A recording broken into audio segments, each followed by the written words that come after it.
लोग चाहे दुनिया इस्लाम के खिलाफ बोले, टीवी चैनल पर बैठ करके 24 घंटे लोग इस्लाम के खिलाफ बोलते हैं। क्या बिगड़ गया इस्लाम का? इस्लाम की मुखालफत जितनी की जाएगी इस्लाम उतना ही आगे बढ़ेगा। जोर से बोले, जोर से बोले, उतना उरूज पाएगा इस्लाम। वो कहा था ना उस कुत्ते ने, वसीम राफिजी ने कहा था कि कुरान मुकद्दस की 26 आयतें बदल दो। सुप्रीम कोर्ट में याचिका जाहिर कर दी, पिटीशन डाला था कि कुरान की 26 आयतें बदल दो। मैं कहता हूं बेवकूफ, कुरान मुकद्दस जो मुसहफ की सूरत में हमारे सामने है उससे 26 आयतें बदल देगा, मगर जो कुरान मुसलमानों के बच्चों के सीने में है वहां से कौन सी आयत को मिटाएगा? दुनिया के तमाम धर्म गुरुओं से मेरा चैलेंज है कि लाओ अपनी अपनी किताबों, चाहे यजुर्वेद हो, पुराण हो, बाइबिल हो, इंजील हो, चाहे कोई भी किताब हो, गीता हो, रामायण हो, सारी किताबें लेकर के आओ और हम कुरान लेकर के जा रहे हैं।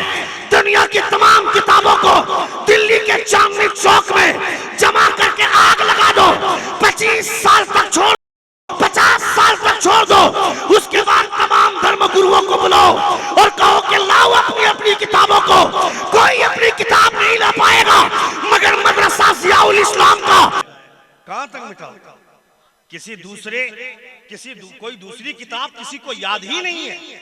पूरी किताब, आसमानी जो किताबें बहुत मशहूर हैं, तौरात, इंजील, ज़बूर, ये किताबें भी सिवाय नबियों की किसी को याद नहीं है।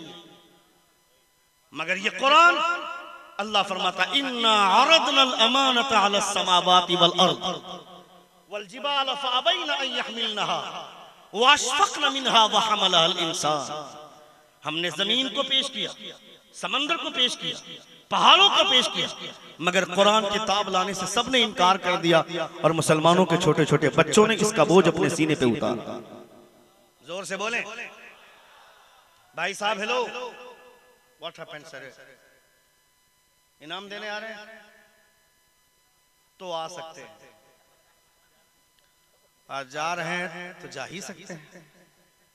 जब अजमत कुछ नहीं बोल सकता है तो हम क्या बोल सकते हैं? लेकिन हम तो नसीहत करेंगे। मौलाना सरफराज रहबर साहब, अल्लामा तौफीक साहब, कारी जसीम साहब, ये तमाम तर उलमा जो मंबर नूर पर जलवाबार हैं, हमारे खुर्शीद तलहा भाई, लाल मोहम्मद भाई, अजमत बाबू, मैं प्यार से अजमत बाबू बोलता हूँ वरना मुझसे बड़ा है, नहीं लगता है क्या?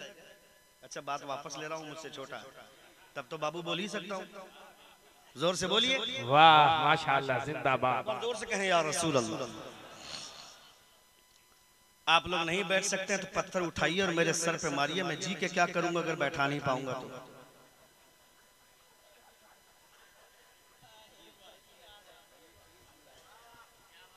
पत्थर देखिए, पत्थर देखिए, क्या करूंगा जी करके मैं। अच्छा, भागना, वो जो लड़का जो दोनों जेब में हाथ डाल के खड़ा है वो तो समझ ही नहीं आ रहा क्या बोल रहा हूं मैं। देखिए इतना खूबसूरत बच्चा, देखिए जा रहा है। हाँ जाए, इन्ना लिल्लाहि। ऐसे लोगों की जरूरत भी नहीं है जो हुजूर की महफिल का मजाक बनाते हैं। बोलूं 5-10 मिनट बोलूं? बोलूं? कितने लोग सुनना चाहते हैं? जरा हाथ उठाकर कहें या रसूल अल्लाह, और एक बार कहें या हबीब अल्लाह। इतना अच्छा माहौल, इतना अच्छा दस्तरखान, जलसे में लोग समझते हैं कि सिर्फ पुलाव और गोश्त मौलवी मौलाना का खिला दो बस काम हो गया, रोज तो खाता ही है। अब तो बारी भी लगती है इमाम साहब की तो लोग ये कहते हैं कि हर घर में तो नया नया खाना ताज़ा ताज़ा अच्छा अच्छा जाता ही है, गोश्त मुर्ग मसल्लम जाता ही है। हम एक दिन आलू भेज दिए तो क्या होगा? और ये सब सोचने लगा इसलिए हर दिन आलूए आने लगे। ये भी प्रॉब्लम है हम लोगों के साथ। वाह क्या बात है। अब हर आदमी यही सोचेंगे तो फिर तो सबके घर से आलू ही आएगा।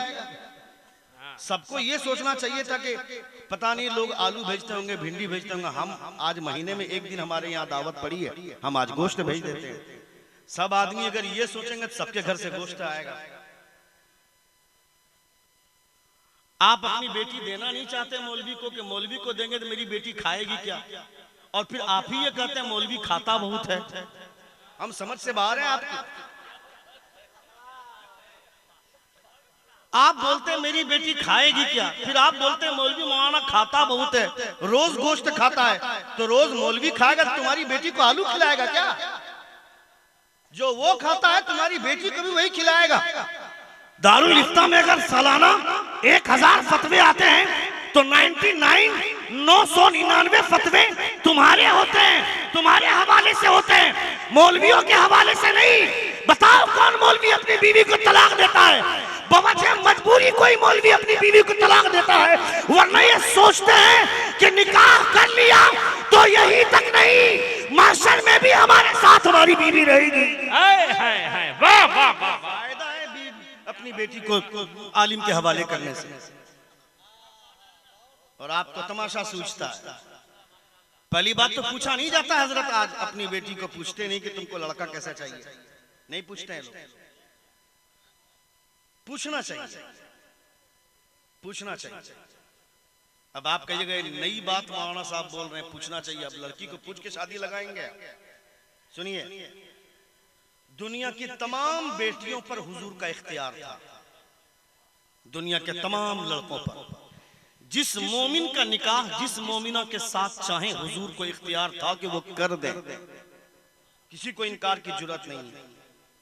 ए बाबू भाई साहब, बहुत प्रॉब्लम है यार। नहीं हम तो जाने ही देंगे, वो तो कोई नहीं रोक सकता। सुन रहे हैं आप? बोलू एक बार आप लोग कहें जोर से या रसूल अल्लाह, और एक बार कहें या हबीब अल्लाह। दुनिया की तमाम बेटियों पर हुजूर का इख्तियार था। सुनिए, मगर जब हजरत फातिमा का निकाह हजरत अली से हुजूर करना चाहे तो हजरत फातिमा तो ज़हरा रज़ी अल्लाह ताला अन्हा से हुजूर फरमाते हैं, या फातिमा इन्ना अली यज़कुरुकी, ए फातिमा अली तुम्हारा तज़किरा करता है।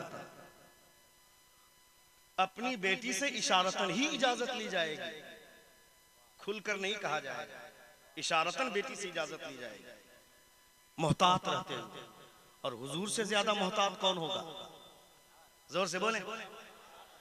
अच्छा, फिर हुजूर ने हजरत अली का निकाह हजरत फातिमा से जो करवाया तो ये तो आसमानी फैसला था। उसके बावजूद मुस्तफा ने अपनी बेटी से इजाजत ली। हजरत ज़ैद बिन हारिसा रज़ी अल्लाह ताला अन्हु, जिसको हुजूर ने अपना मुंह बोला बेटा करार दिया था, गुलाम थे, उनसे कहा कि ज़ैद जाओ, तुम्हारा निकाह ज़ैनब से करने वाला हूं, तुम जाओ ज़ैनब को निकाह का पैगाम दो। तवज्जो, हजरत ज़ैनब के पास गए हजरत ज़ैद, कहा कि मैं आपसे निकाह करना चाहता हूं।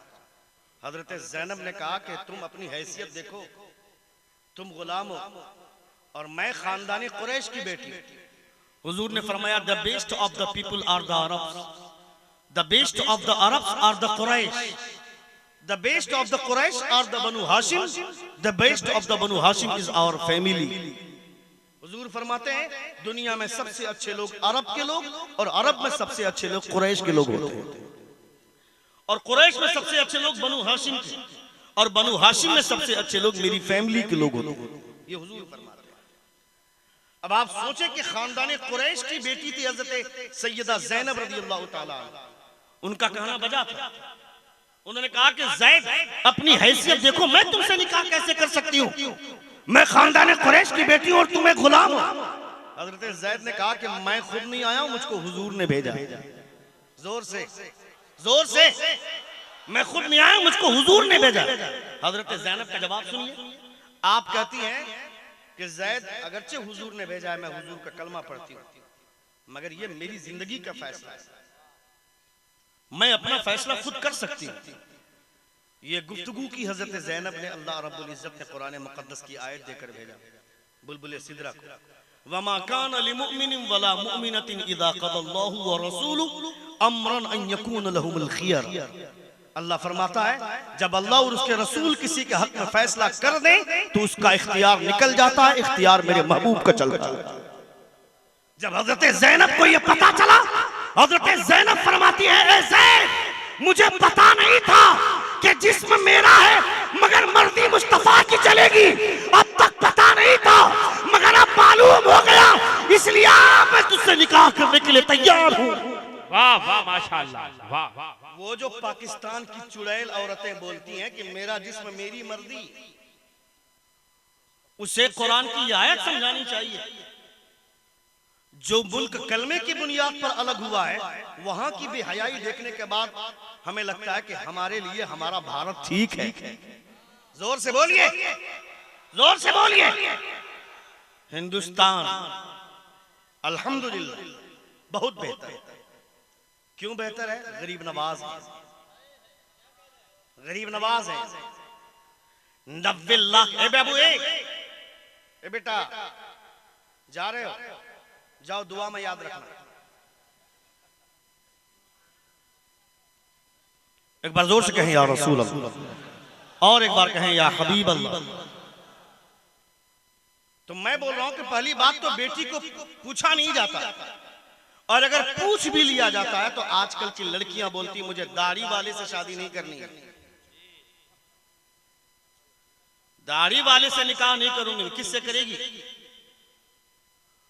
वो जिसके चेहरे पे दाढ़ी नहीं है, जो दिन भर में 5 मरतबा महीने में एक बार मुझको थिएटर लेकर के जाए और महीने में 15 दिन मुझको बिग बाजार घुमाए, वैसा आदमी से हमको निकाह करना है। मैं तुमसे कहना चाहता हूं, अगर तुम चाहते हो कि कोई खानदानी लड़की तुम्हारे निकाह में आए तो शादी से पहले चेहरे पे दाढ़ी सजा लो, इसलिए कि दाढ़ी वाले को हर लड़की पसंद नहीं करेगी। वो पसंद करेगी जिसके सामने हजरत फातिमा का किरदार होगा, हजरत आयशा की सीरत जिसके सामने होगा। वाह वाह वाह। वो लड़की दाढ़ी वाले को पसंद करेगी। दुनिया का सबसे खूबसूरत चेहरा मुस्तफा का चेहरा है। जोर से बोलो, जोर से बोलो। हुजूर के चेहरे से ज्यादा खूबसूरत चेहरा दुनिया का कोई चेहरा नहीं है। वो टपोरी साधु, वो दोगला यतीम सिंहानंद और हरामगिरी महाराज जैसे दोगलों को क्या मालूम कि मुस्तफा कौन है, जो 6 महीना नहाता नहीं है, जिसके कपड़ों से बदबू आती है, जिसकी धोती से बदबू आती है। वो साधु क्या जानेगा हुजूर कौन है, हुजूर कौन है? पूछ शेख सादी शिराजी से। फरमाते हैं बलगलुला भी कमाली, कशफत दुजा भी जमाली। दुनिया के तमाम खूबसूरत चेहरे एक तरफ और आमना के लाल का तलवा एक तरफ। नारे तकबीर, नारे रिसालत, मसलके आला हजरत ख्वाजा का हिंदुस्तान। वाह वाह वाह वाह वाह वाह, जिंदाबाद माशाअल्लाह। वाह। दुनिया के तमाम खूबसूरत चेहरे एक तरफ और आमना के लाल का तलवा एक तरफ। वो क्या जानेगा हुजूर कौन है?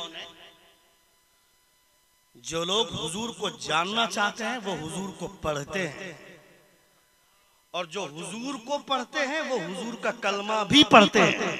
जोर से बोलिए। क्योंकि हुजूर को पढ़ने के बाद कलमा पढ़े बगैर रह ही नहीं सकता है।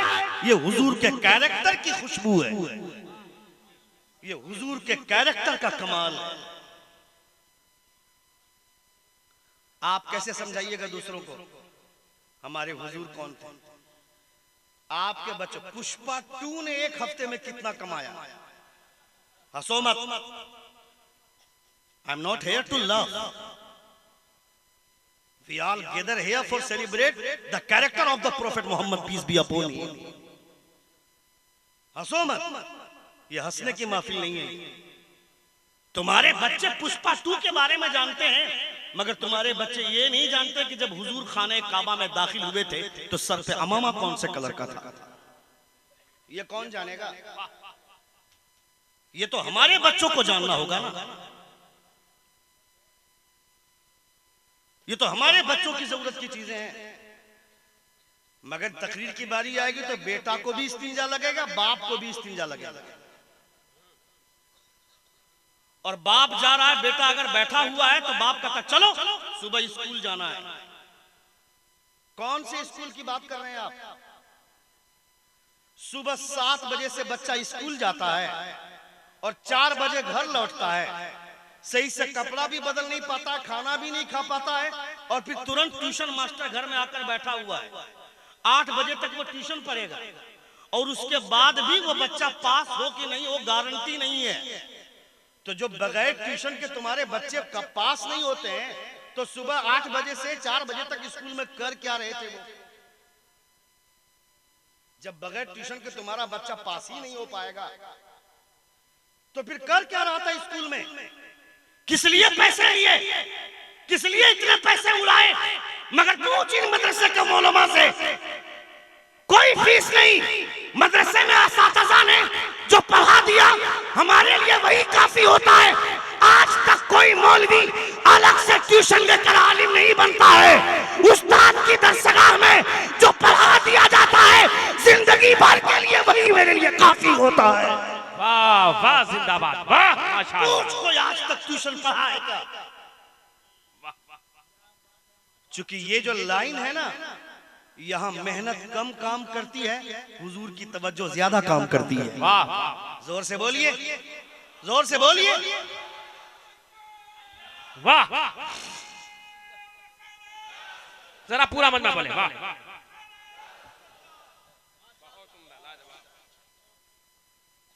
मदरसे को आप समझते हैं, हिकारत की निगाह से देखते हैं, मदरसे के मौलवियों को समझते हैं कि ये क्या हैसियत है इसकी, क्या औकात है इसकी। 8,000 10,000 की तनख्वाह कमाने वाला 50,000 की सैलरी पाता है, वो भी नाखुश है। मगर 8,000 की सैलरी में चेहरे की ताजगी देखो, शादाबी देखो चेहरे की। क्यों? बरकतें रखी हैं हुजूर ने। ये नहीं कि आप 8,000 देते हैं, हम लोग जाके बक्से में रखते हैं, वो जब निकालते हैं 16,000 बन के आता है। ऐसा नहीं होता है। 10,000 देते हैं हम लोग, रखते हैं तो 20,000 बन के नहीं आता है। हमारी जरूरतें उसी एतबार से होती हैं, हम अपनी जरूरतों को समेटते हैं। क्योंकि नबी ये कौनैन ने गरीबी को पसंद फरमाया। क्या कहा था? तुम मदरसे के मौलवियों को गरीब कहते हो? सुनो, सुन रहे हैं आप? बोलूं 5-10 मिनट? कितने लोग सुनना चाहते हैं? जरा जोर से कहें या रसूल अल्लाह, और एक बार कहें या हबीब अल्लाह। मदरसे का सदर, मदरसे का सेक्रेटरी, मदरसे का खजांची या मदरसे के मेंबरान, ये लोग लाखों में खेलते हैं। इनका बच्चा मदरसे में पढ़ता है क्या? I am not talking about here, but I am telling to about whole universe.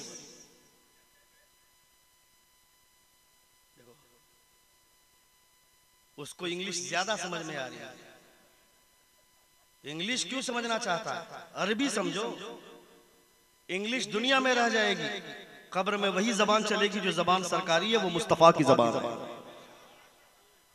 यहाँ अंग्रेजी बोलो, उर्दू बोलो, कट्ठा बोलो, जो बोलना है, कब्र में वही जबान चलेगी जो सरकारी होगी, और सरकारी जबान हुजूर की जबान है।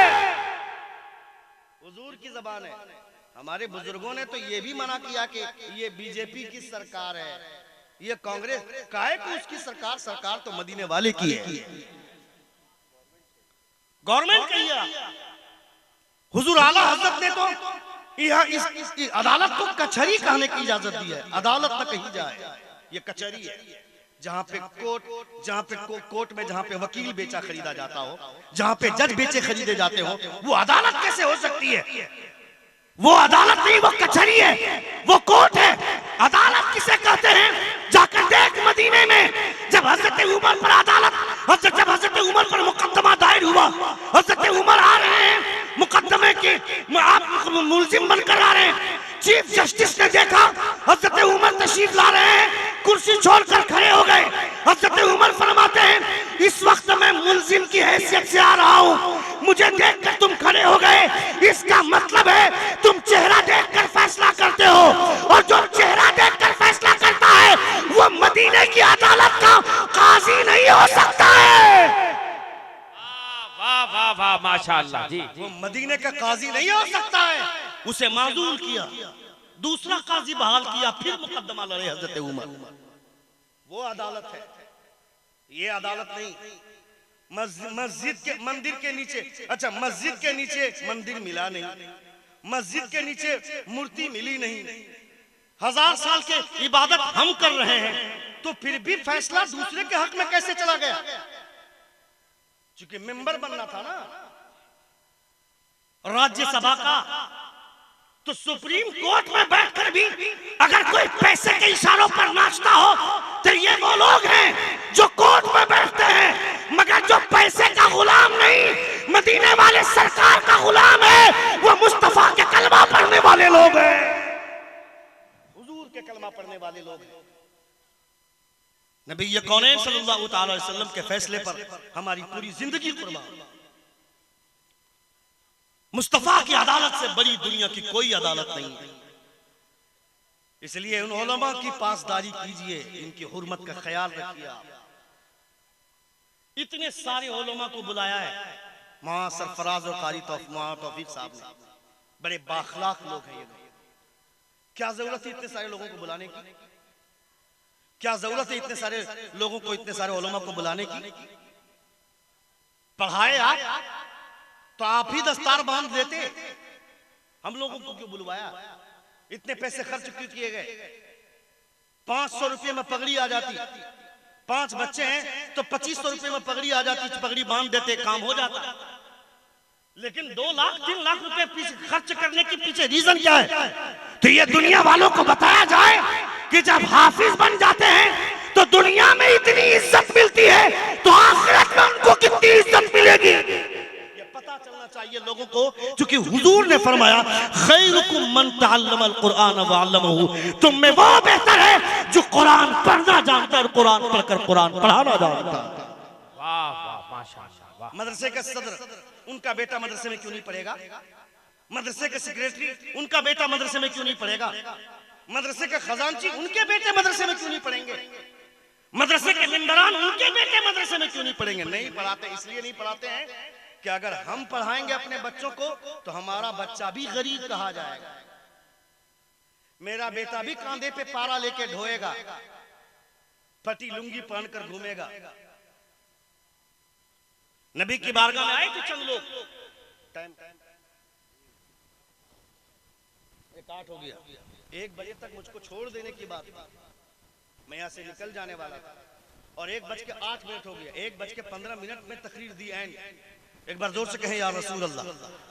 इसलिए जिसको सुनना है सुन लीजिए, जिसको जो देना है दे लीजिए। अच्छा, ये वाली बात सुनकर बहुत हंसी आती लोगों को कि मौलवी मौलाना मांगता है, पीर साहब को नजराना देते हैं आप लोग। पीर को नजराने की जरूरत नहीं है, आलिमों को नजराने की जरूरत है। आलिम आपकी जरूरत पे खड़े होंगे, पीर साहब नहीं खड़े होंगे। मैं पीरों के खिलाफ नहीं हूं, लेकिन जो फैक्ट है वो मैं बोलना चाहता हूं, वो हकीकतन बोलना, उजागर करना हमारी जिम्मेदारी है। क्योंकि हम लोग भी किसी न किसी से जुड़े हुए हैं, किसी न किसी पीर के मुरीद हैं।